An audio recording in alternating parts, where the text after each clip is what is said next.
Just decide this, and I may have to cut this film in two or not. I mean, cut this video in two, but or not, depending on that whole 10-minute gap that that YouTube has left. And I hate it, but if I run over the 10 minutes, I'm gonna have to probably cut this video into two parts.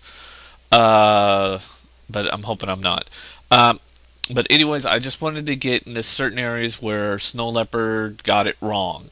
And they're mostly minor complaints except for one major. But anyways, one minor is how they marketed the install CD. I think they should have marketed it as a clean install CD and not as an upgrade like CD. And I do like the $30, by the way. But to tell you the truth, the problem is that the kernel, the desktop, the Finder, everything in Snow Leopard, even Spaces and Expose, have all been rewritten.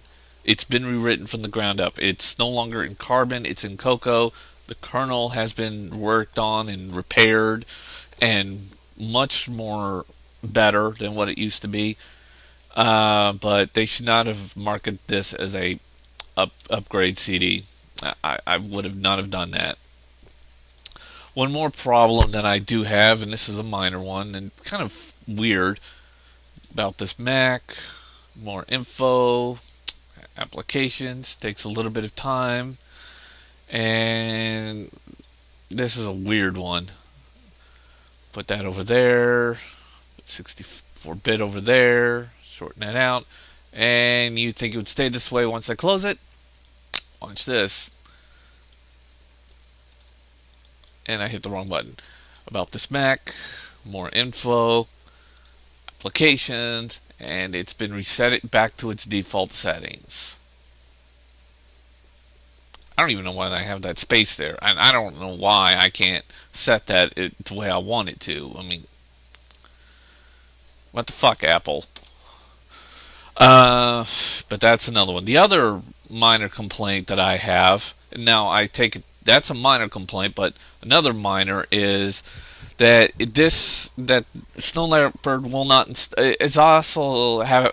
I mean, it will install on all the Intel machines, but it's having major problems on the older Intels, like the first Intel lines that came out. I wouldn't recommend installing Snow Leopard on any of those first line Intels at all, because Intel kind of screwed over Apple and gave them a bunch of crappy processors for those first set. Now I'm on one of the new 8 cores, and it's much more better, and I like it. And of course, it's going to be blurred because I'm going to do this on iMovie HD. So, but yeah, I honestly install Snow Leopard on the newer Macs. Or one of the newer Macs capable, at least one of the, most of the ones with 64 bits, but I wouldn't bother with any of the older ones. And I do apologize for any of those people who got the first Intel processor ones. Okay, now time. God, I gotta really talk fast. 10-minute gap. Fuck. Fucking minute. But anyways, now time for my major complaint, and that's QuickTime.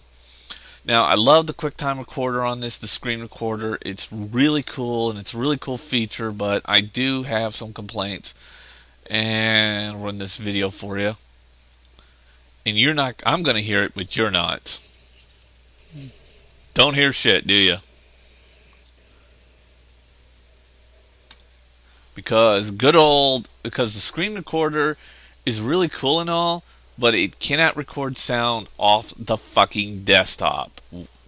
There's a hack around that, and I have to use a program called Soundflower.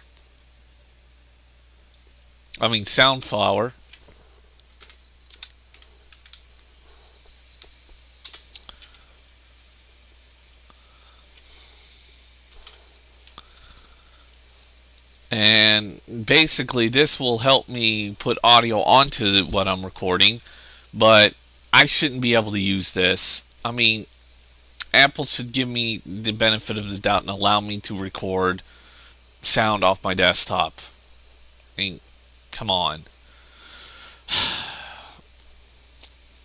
It's one of my minor peeves. The other way, and in order to record my own voice back on, I would have to use audio recording or the movie recording.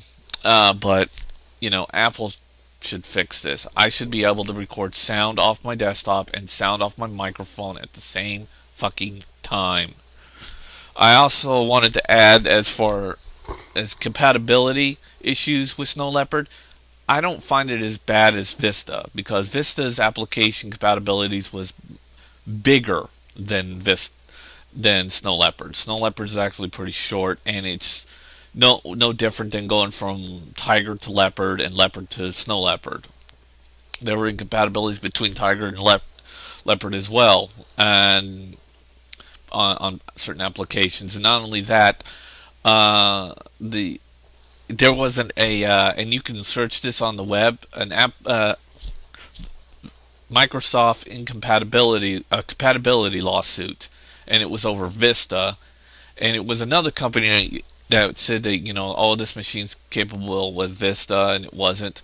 But what happened in the duration of that lawsuit was documents were opened forcibly by the government to look at Microsoft, and it did prove that Microsoft did in fact lie to their customers.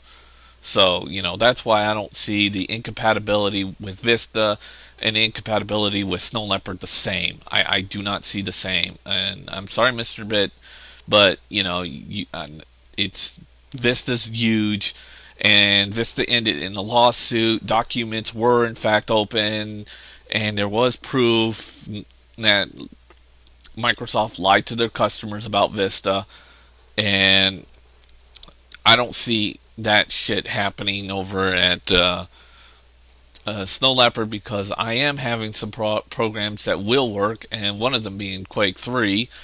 That thing has been working since the original. For my Mac OS 10 for a long ass time, and it still works. I find it as a bit of a shocker there, but Snow Leopard does not have a big failure rate that I keep hearing, or a big compatibility issue, and it does not match Vista's at all, unless there's but it's just a commonly small argument there. But anyways, that's it, and that's all I wanted to say.